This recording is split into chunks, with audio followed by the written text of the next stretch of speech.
Good morning, students. Today we will study Standard 8th, chapter number 17, that is the stars and the solar system. In previous lecture, we had studied about the moon and the phases of moon and the moon surfaces. In today's lecture, we will discuss about the stars and the constellations.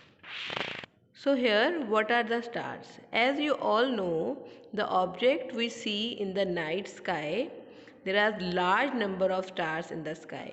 If we observe carefully on a dark night or from a place away from big cities, all the stars look equally and twinkle equally. The question is, are they of same color? In fact, stars emit light of their own. So this is point to be noted. Stars always emit the light of their own.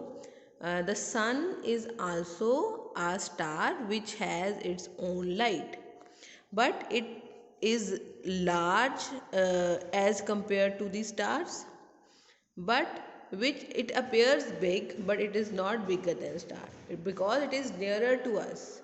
If football plays near to us or football plays at 100 meter away are looking bigger or smaller. So sun is of equal size with of stars, but it is the nearer to us. The stars are millions of times farther away than sun, so that's why they are looking small. So the stars appear to us like the points. So that's why we can say that stars and sun are of same size. So sun is nearly 150 million kilometer away from earth. The next nearest star is Proxima Centauri. So you have to know which star is the nearest to us and what is its distance. So that is 40 million kilometer. So some stars are even further away. So such large distance are expressed in another unit known as light year. So light year is the unit of distance which is to measure the large distance. So what is light year? It is the distance traveled by light. It is the distance traveled by light in 1 year. So what is light year? The distance traveled by light in 1 year is called light year. So speed of light is 3 into 10 raised to power 5 kilometer per second. So distance, so here I am underlining this so that you can learn it properly. So the distance of sun from the earth may be said to be 8 light minutes.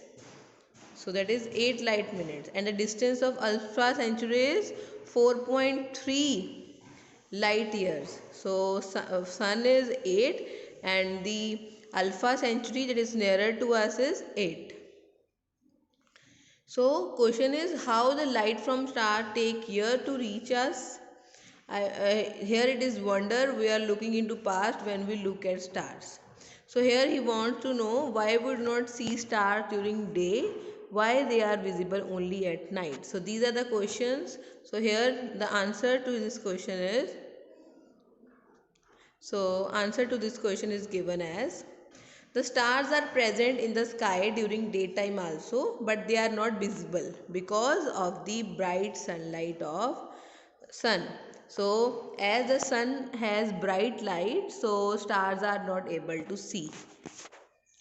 So some prominent star or group of stars in the sky for about 2 hours or more, so they can change their positions. So the stars appear to move east to west, and the star which rises in the east in the evening sets in the west in the morning. So point to be noted, the star which rises in the east in the evening is the star which set in the west in the early morning.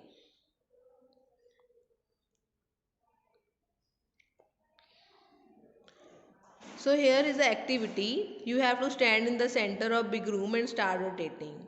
In which direction will the object in the room appear to move? You can try it at home. Do you see them moving in the direction opposite to your motion? Yes. If you are moving in clockwise direction, the objects are moving in anti-clockwise direction.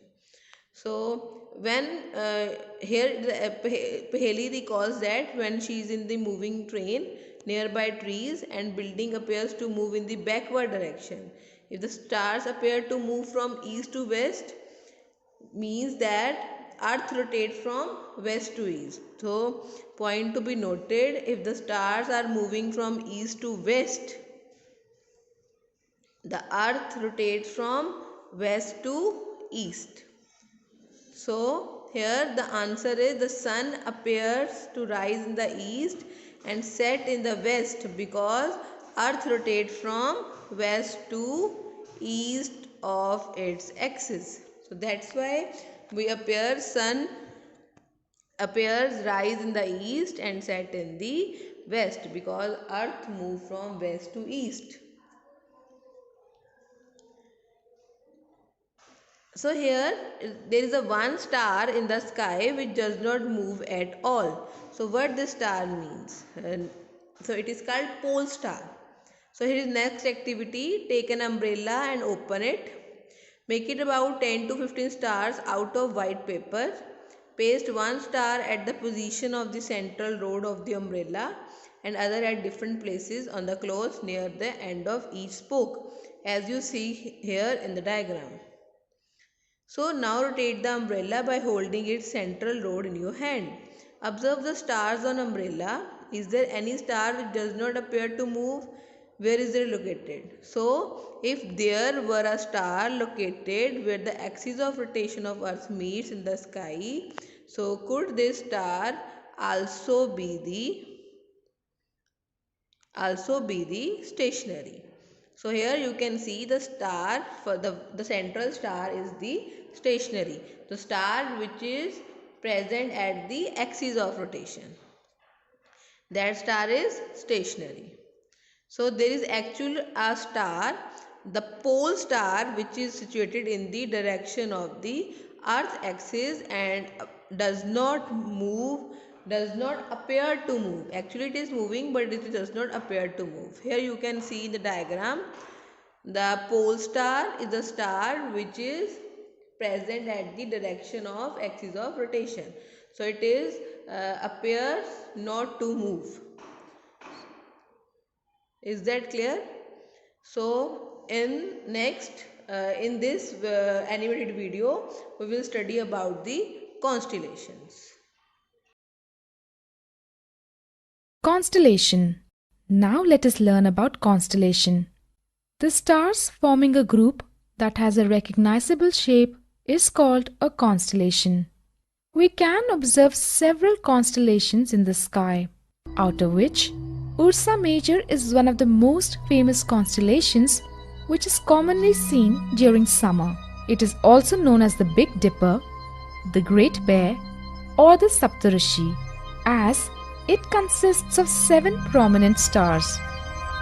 It appears like a big ladle. There are 3 stars in the handle of the ladle and 4 in its bowl. Ursa Major can be easily identified in the summer in the early part of the night at about 9 p.m. It appears towards the northern part of the sky. If we observe carefully and continuously, we find that the constellation appears to move in the sky from east to west. However, the shape of the constellation remains the same. Now, let us learn about the pole star. A pole star is a prominent star that is approximately aligned with the Earth's axis of rotation. As the pole star is situated in the direction of the Earth's axis, it appeared to be stationary without any movement. Look at the 2 stars at the end of Ursa Major. Imagine a straight line passing through these stars and extend this imaginary line towards the north direction for about 5 times the distance between the 2 stars. It leads to a star which is not too bright. This is the pole star. If we observe the pole star for some time, we find that it does not move at all, whereas other stars move from east to west. If we observe Ursa Major 3 to 4 times at an interval of 2 to 3 hours, and if we try to locate the pole star each time, Ursa Major appears to move from east to west, and it appears as if it's revolving around the pole star. In fact, all the stars appear to revolve around the pole star. Orion. Orion is another famous constellation that can be seen during winter in the late evenings. Orion is also called the Hunter. It has 7 or 8 bright, prominent stars. The 3 middle stars represent the belt of the Hunter. The 4 bright stars appear to be arranged in the form of a quadrilateral. Imagine a straight line passing through the 3 middle stars of Orion towards the east. This line will lead you to a very bright star called Sirius. The star Sirius, which is the brightest star in the sky, is located close to Orion.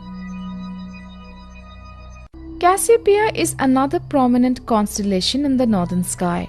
It is visible during winter in the early part of the night. It looks like a distorted letter W or M. Aries, Leo, Cancer, Sagittarius, Libra, Scorpio, etc. are some of the constellations we commonly know.